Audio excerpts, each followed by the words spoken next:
Hello everyone, this is Kelly Beard of KarmicTools.com, and this special audio video is our story time in the Venus Circle, which I have shared for the last month or two to quite a positive response. It seems you all like story time, and I love story time, so sharing it is not a stretch. But we are also coming down the home stretch in the current Venus cycle. So what often happens in the last couple of months in the Venus cycle, I will often invite others to come and drop in. So if you are curious about working with Venus yourself, your love, money, and magnetics, as I'm known for calling it, or if you're just interested in doing some soul work in community with others that have a similar focus, it is a powerful support system when you do your monthly work and soul tending.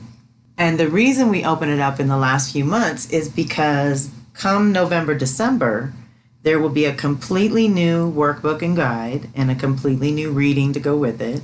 And that's going to be going on all pretty much November to February, the crossover into the new year when Venus is going to linger in Capricorn. And that's going to affect, of course, Aries, Libra, and Cancer, Capricorn most directly.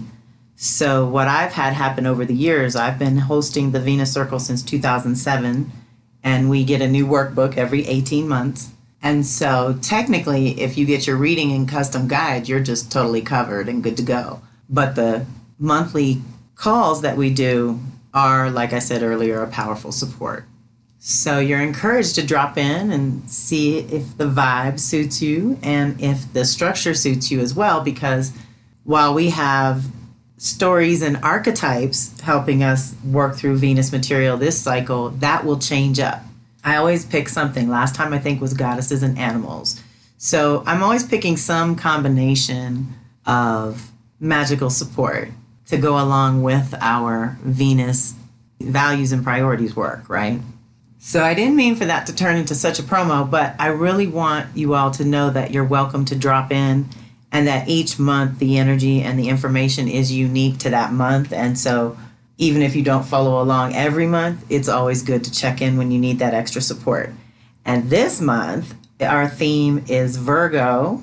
So it's affecting those with Virgo, Pisces, and Gemini, Sag the most. And our archetype is the healer. And our story is King Solomon and Lady Wisdom. And the book guiding our reclamation process is Kathy Pagano's Wisdom's Daughters, How Women Can Change the World. It's really wonderful. And she helps us learn and master and figure out and own and embody and express our lunar consciousness, solar consciousness, celestial consciousness, and first skin is our instincts and our embodiment, our physical consciousness of being here and part of Earth. So we have all those four expressions built into us. And most of you know I use Women Who Run with the Wolves, pretty much in everything I do. And so we used Clarissa Pinkola Estes' book for the release process in this cycle. And for the reclamation, we turned to Kathy's book. So every month we've been reading a story and looking into an archetype. And like I said, with 9 months of release, we basically cleared space. And whether you were with us or not, you've been through this same cycle. Venus has been moving through your chart, stimulating the values and priorities in different areas of life throughout the whole cycle, with a special emphasis on the Gemini departments and the Aries departments. So theoretically, we were clearing the old story so that we could reclaim a new identity and purpose. Because if we have a new identity and purpose, we automatically telling a new story. You better believe. So we go month by month, and now we're at the heart chakra, reclaiming. We can look back to 9 months ago, again, whether you were with us or not. This is the energy that was kicking and probably some of the issues that came up for you too.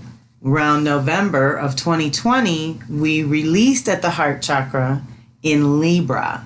So we were releasing imbalances of all kinds, internal and external, mental, physical, emotional, all of the above. We released imbalanced, toxic, boring, stagnant, unhappy relationships, collaborations, or partnerships. All that shadow Libra stuff we had to clear out of the heart. Any imbalances on the giving and receiving. So because of that opening, because of that clearing, We get to reclaim and reset in Virgo this time, which is allowing us to reclaim our natural right timing and a new rhythm and routine that essentially supports and guides the story you're telling now. Remember, the whole theme of this whole cycle is to release the old story and prepare to tell a new story. And now we're coming out of the upper chakras through the heart and down into the lower chakras, where we're going to have to make it real and really start to choose some of these ideas and concepts we've been just exploring for the last cycle. And as we figure out what choices we want to make, that leads to the end of the year where she lingers in Capricorn and says, okay, now we have to make commitments to what we care about. Now we have to create containers for all these ideas so that they can be useful and relevant for other people. So this is a progression. And again, you can drop in once a month or once a quarter or whatever works for you to check in. But like I said, if you have Virgo, Pisces, Gemini, Sag, this month is pretty poignant. And we are going to do the story of Lady Wisdom and King Solomon, which asks us to fully embody our own sacred feminine wisdom within, the part of you that has a prismatic perspective and can see many facets at one time, so that all your decisions are informed by this part of your soul. This is your newly honed discernment and discrimination that helps you make choices and decisions based on your renewed values and priorities.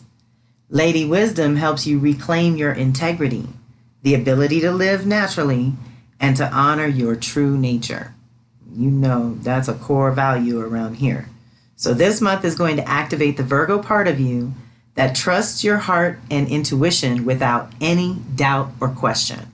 This is about knowing right timing for you, knowing it in your heart, feeling it in your gut. You've learned what works for your nature, your body, and your circumstances. And now you've integrated fragmented aspects of self over the last year or so too. That is, and will continue to strengthen and fortify you going forward. You've gained self-mastery and a better sense of right timing. So that's what this month is all about. And we're going to go deeper into what we're reclaiming when we get together on Thursday, August 5th at 9 o'clock Eastern, 6 o'clock Pacific. Like I said, you're welcome to drop in, and you can register on my site under Karmic Tools, under Offerings, under Subscriptions, and Venus Circle. Meantime, we're going to dive into story time, which is always fun and enlightening and uplifting and a great reminder.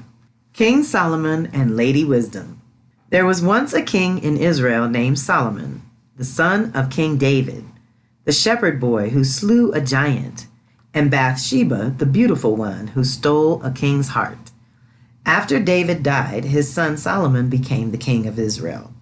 The first thing Solomon did after he was crowned was go to the sanctuary of Gibeon, a holy place where the Hebrew god Yahweh spoke to a seeker in dreams. That night, Yahweh came to Solomon in a dream and said, "Ask of me what you will, and I will grant it to you." In the dream, Solomon said, "You showed great mercy and kindness to my father David while he was king, for he loved you. Now you have shown him even greater love by letting his son sit on the throne after his death. You, O Lord, have now made me king over a great people, and I feel like a child. How can I rule over them if I don't know how? Therefore, I ask you for an understanding heart to judge your people, so I can discern between good and bad. I ask you for the wisdom to judge your people and to be a good king." Deep breath. Yahweh was pleased with Solomon for asking for this gift. And he said, "Because you have asked for wisdom and have not asked for a long life for yourself or riches or power over your enemies, but instead seek wisdom, I will give you what you ask for.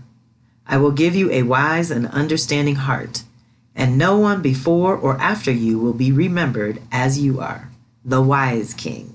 Then Yahweh added, "And I will give you the things you have not asked me for, both riches and honor, and there will be no other king like you in all your days. Just promise that you will walk in my ways and keep my commandments as your father David did, and I will give you a long life." Then Solomon awoke and remembered his dream. He went back to Jerusalem and stood before the Ark of the Covenant and gave thanks. Now, soon after, 2 women came to Solomon for judgment, for he sat in his judgment hall, and his people could come before him to ask for justice. One of the women said, "O great king, this other woman and I live together in one house. Not long ago I gave birth to a child, and 3 days after this woman also gave birth to a son. In the night this woman must have mistakenly smothered her child, for she came to my bed and stole my living child, while she left her dead son with me. When I awoke in the morning and saw that the child was dead, I thought at first it was my son, but when I looked closely, I saw that it was not. This woman took my son and left me her dead son." Now the other mother spoke up. "No, great king, this is not the truth. The living child is mine, and this woman speaks out of her grief and guilt. This is my son."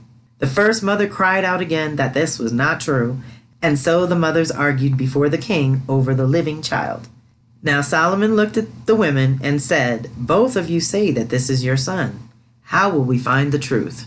Wisdom whispered in Solomon's heart, and he listened. Then he called for his sword, and he stood with the sword in his hand, and he said to his guard, "Divide the living child in half. Give 1/2 to one woman and 1/2 to the other woman." Now when the true mother heard this, she cried out in pain, "No, no, do not kill the boy. Give him to this woman, only let him live." So Solomon asked the other mother what should be done, and she said, "Divide him in 2. So Solomon looked at the women and took the boy in his arms and gave the child to his true mother. "I will not slay this child, but I give him back to the mother who loves him." The people of Israel heard of this judgment and understood that Solomon's wisdom came from their great God Yahweh. So they feared and honored him. Deep breath. That's our story, and our follow-up is wisdom is a lady. What would you ask for if God promised you anything you wanted? Who among us would pick wisdom as Solomon did when offered that miraculous gift? How many of our leaders have asked for a wise and understanding heart above all else? Perhaps we don't ask for wisdom because we don't feel the burden of responsibility that Solomon felt for his people. But in this time of great transitions, if we don't take responsibility for ourselves and our world, then who will? Freedom implies responsibility. If there was ever a time in human history when we need wisdom, it is now. We are living in extraordinary times, a moment of collective destiny where the human race can and must participate consciously in our own evolution. Deep breath. This evolution is both personal and collective, opening us to new capacities for co-creation and offering us new possibilities for cultural transformation. For the cultural paradigm that we live in is dying, but it is not going gracefully. We need a new way to understand our world and our place in it. Then we have to create a new and more viable way of living here on our beautiful planet Earth. It's true, we live in chaotic and changing times, and so people live in fear of war, disease, poverty, death, violence, and the unknown. Because the human psyche processes life through stories and images, our unconscious is bringing up ancient images of apocalypse, earth changes, and end-time scenarios. People have been content to remain unconscious of the damage done to our environment, but we are already living with the results of these misguided policies. But to allow ourselves to fall into more unconsciousness and despair is both unimaginative and lazy. We have been given the supreme gift of free will, and so our choices do matter. What if, by choosing to follow Lady Wisdom's call, we learn to turn our God-given creative imagination to transforming our society and recreating the world rather than continuing our wars and our conspicuous consumption? So what would happen if we chose wisdom and creative imagination over wars and conspicuous consumption? We do have it in our power to create a heaven on earth if we so choose. It seems we might only have a small window of time to accomplish this. As of now, the patriarchal paradigm that has shaped our worldview and brought us to this crisis point does not want to transfer its power to the children who will have to live in the future world. We who are living in these most interesting times have a challenge before us. Will we be strong enough and committed enough to use our free will to create peace here on this beautiful earth of ours? Or will we continue to allow the death and destruction that is rampant in our present world to rage on until we are all lost? If we are all really interconnected, perhaps the fires that raged in Arizona during the early summer of 2011 were caused by humanity's rage at the state of our world. Each of us holds the world in our hands through our choices. Isn't it time to take responsibility for these choices and evolve into a greater vision of who we might become? Deep breath. If we choose to take up our responsibility to all life, then we absolutely have to be, quote unquote, wise as serpents and harmless as doves, as is said in Matthew 10:16. Unfortunately, the mystics know that Lady Wisdom cries out in the streets for us to come to her so she can give us her gifts, but most people ignore her. Could it be because wisdom is a lady? While we haven't seen great wisdom in society's leaders, more and more ordinary people are looking for meaning in their lives, and that's when Lady Wisdom begins to be sought after. My experience as a counselor is that women search for wisdom as they search to understand themselves. And that fact gives me hope that we will indeed create the right kind of change in our world. Like Solomon's judgment, most women would know who that baby's mother was. Deep breath. Yes, we would. With the complex issues facing the world today, I believe that women's freedom and equality is the most important challenge we face because it is not only a social issue, but a soul issue. Our world is facing tremendous challenge that will force us to change our worldview, and it is women who so often champion the soul's perspective on life who will help find the right solutions to those issues. If women and our unique ways of perceiving life are not respected and granted equal validity on the world stage, perhaps we won't make the absolutely necessary changes we need to make so that life can continue to evolve here on our home, the earth. Women will shift the balance of power, and the old power structures do not want to give up power. Perhaps that is why women's rights are under attack again. Social and economic equality between the sexes is not enough, though. If by equality we mean what we find in America and the West today, as women entered the workplace, we were expected to act like men. And so we have learned the masculine qualities of individuality, rationality, and focus. But for true equality to blossom, women must discover our own unique feminine standpoint and our own unique feminine voice.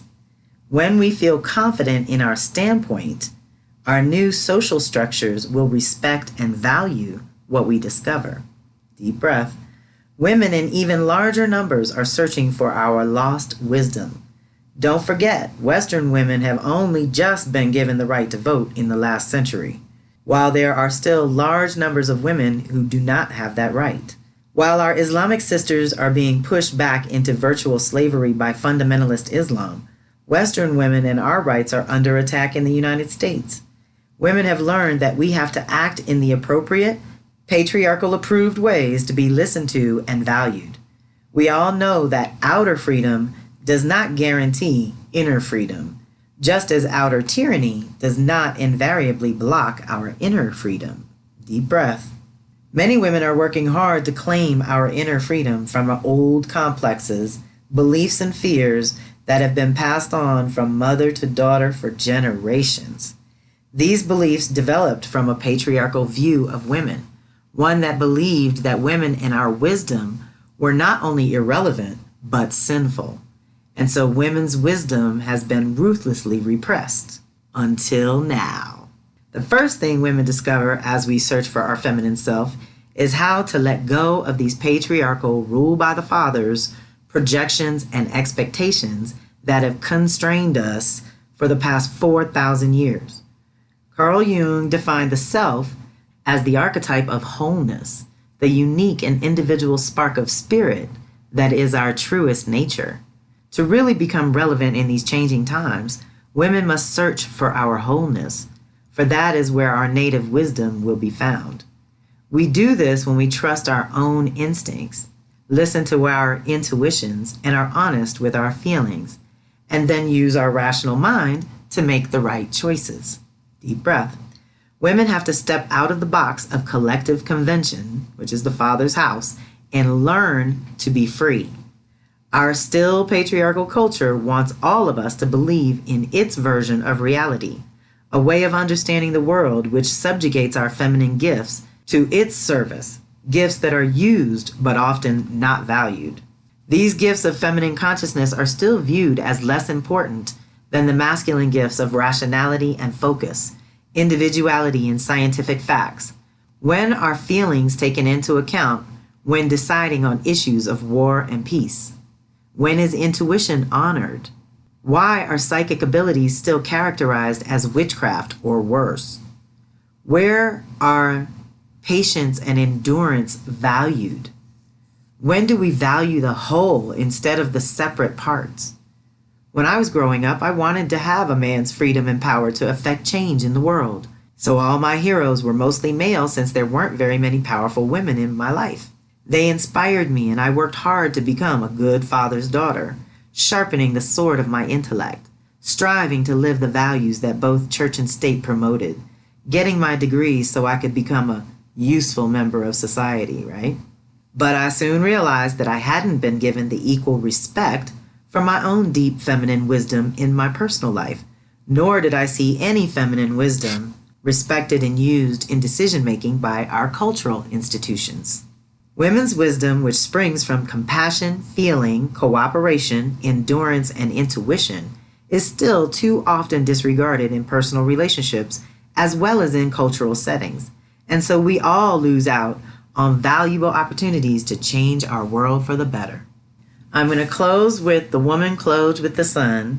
And when we get together on the 5th, we're going to cover what the world needs now is wisdom and the path to wisdom. Very powerful. The woman clothed with the sun. In the many cultural stories that speak about the changing of the ages, it is always feminine spirit that brings about the transition to new life. For feminine spirit knows the rhythms of life, death, and rebirth, and is the quote-unquote opener of the way. Living in a world of duality, we must allow masculine and feminine energies to inhabit their unique attributes. Our job is to understand how these different energies work together and how to best use them. In times of cultural transformation, our right brain, feminine consciousness, is our best guide, for it opens us to the creative imagination, the realm of possibility.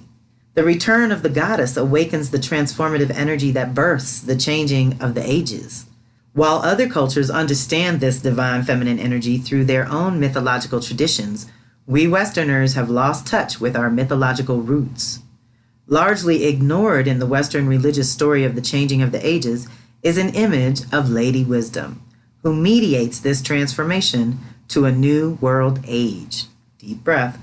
In this story of worldwide spiritual transformation, there is a powerful image of conscious woman, an image of the archetypal feminine spirit who transforms the old world and gives birth to this new age.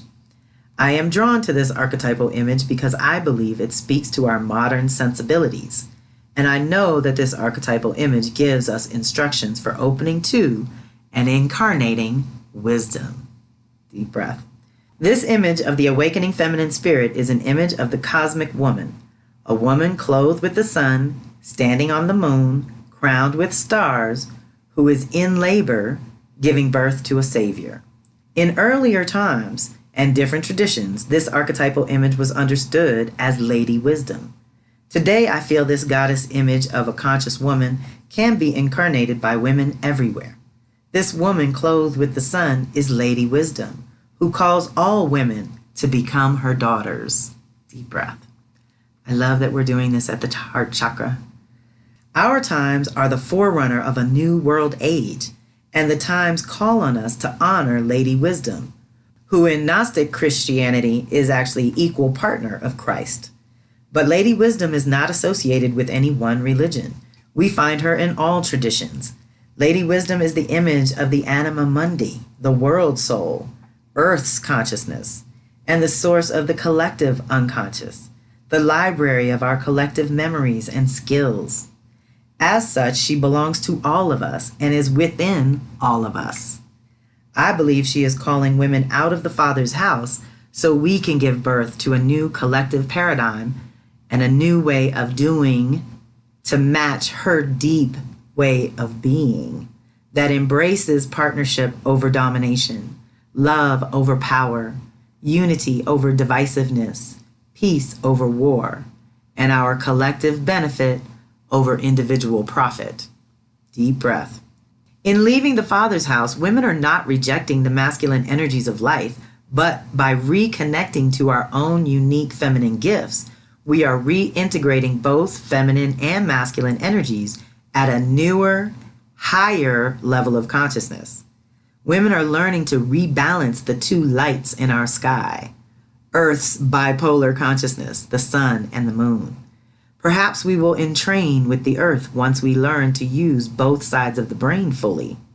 We are becoming this woman clothed with the sun, finally able to access our feminine wisdom freely and consciously.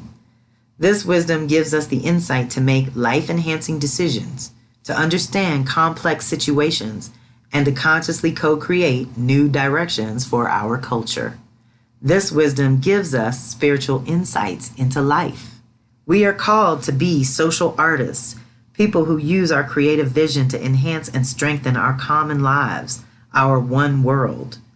Our job now is to bring this knowledge and wisdom into the public arena, but we have to face the fact that our womanly wisdom is still viewed with suspicion by the patriarchy. We have only to look at the reaction to Chief Justice Sotomayor calling herself a wise Latina woman to realize how deeply afraid patriarchal men are of sharing their power and privilege. Our most powerful institutions which control our civilization are still solidly entrenched in this kind of patriarchal thinking. We live with an unbalanced perspective on life, one that often disregards feminine qualities and values, or else uses them to support our culture's masculine values. We live in a dying paradigm that disregards the soul and therefore also the feminine spirit, and it has led us to the brink of global annihilation. So that's what leads to what the world needs now is wisdom. We can heal ourselves and help heal the earth. We can back off and let earth heal herself as well. But most of all, we have to spend each day opening and inviting to Lady Wisdom to work through us and to guide our choices and decisions and to help us heal, because remember the archetype for this month is the healer as well. And we're all learning how to do certain things ourselves, not reaching outside ourselves to do certain healing work. Okay? So that was our story time. It was a little longer than usual, but I guess that's because I tacked on that invitation to the Venus Circle. And so anyone that has any questions, feel free to email me, kelly@karmictools.com. And know that you're welcome to drop in between now and the new cycle. And by the end of the year, we'll have some new tools and goodies to play with. And that'll be the best time for you to check in on your own and get that reading and custom guide for yourself. All right, everyone. Thank you so much for being part of my community. Thanks for listening. Thanks for sharing these things. A lot of you do that too. And I really appreciate it when you share my audios and videos with your people. The cross-pollination is always delicious and wonderful. And our network is expanding. I love it. We are growing in consciousness and wealth and abundance and beauty and sustenance. And I couldn't do it without you. So thanks again. This is Kelly Beard of Karmic Tools signing off. One love.